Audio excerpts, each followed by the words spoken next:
വീണ്ടും വിടർന്നു മരുഭൂസ്വപ്നങ്ങൾ. കഥ. പനി. ആകാശം കണ്ടിട്ട് എത്ര ദിവസമായി. തെളിഞ്ഞ ആകാശം, നനഞ്ഞ മണ്ണ്, ഇതൊക്കെ ലക്ഷറി ആയിരിക്കുന്നു. നാട്ടിൽ പോണം, റീനു പതുക്കെ പറഞ്ഞു. എന്താടോ പറയുന്നേ? പനി പിടിച്ച് ബോധം പോയോ? നാട്ടിലാണോ അതോ ഡോക്ടറെ കാണാനാണോ പോകണ്ടേ? ബാലു ചിരിച്ച് ഇത്രയും പറഞ്ഞ് പതിയെ മെയിൻ ഡോർ തുറക്കാൻ പോയി. ബാലു ജോലിക്ക് പോവാണോ? അപ്പൊ ഞാനോ? എന്നെ ആരാ ഡോക്ടറുടെ അടുത്ത് കൊണ്ടുപോകുന്നേ? റീനു പുതപ്പ് മൂടി പതിയെ കോറിഡോറിലേക്ക് നടന്നു. ബാലു തിരിഞ്ഞു നോക്കാതെ ലിഫ്റ്റിന്റെ അടുത്തെത്തി. ലിഫ്റ്റിൽ കയറി ജി അമർത്തി അവൾ വാതിലടച്ചു.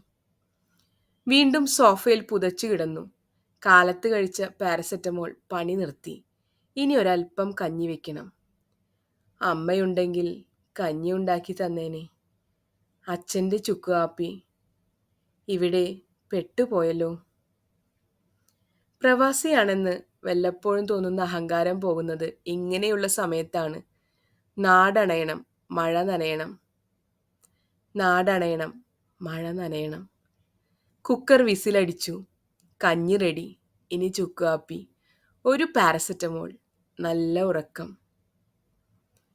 പുതപ്പ്, പിന്നെ എല്ലാം മനസ്സിലാക്കി താങ്ങുന്ന സോഫയും. ഡിങ് ഡ്രിങ്. ഡോർബെൽ. നീ ഉഷാറായല്ലോ റീനു. ബാലു ചിരിച്ചുകൊണ്ട് അകത്ത് കയറി. അപ്പൊ പനിയൊക്കെ പോയി. അതെ അതെ. റീനു ചിരിച്ചതാണോ കരഞ്ഞതാണോ അറിയില്ല. വീണ്ടും വിടർന്നു മരുഭൂസ്വപ്നങ്ങൾ. കഥ കേട്ടുകൊണ്ടിരുന്ന എല്ലാവർക്കും നന്ദി. ഓരോ പ്രവാസിക്കും ഓരോ കഥ പറയാനുണ്ടാകും, അല്ലേ?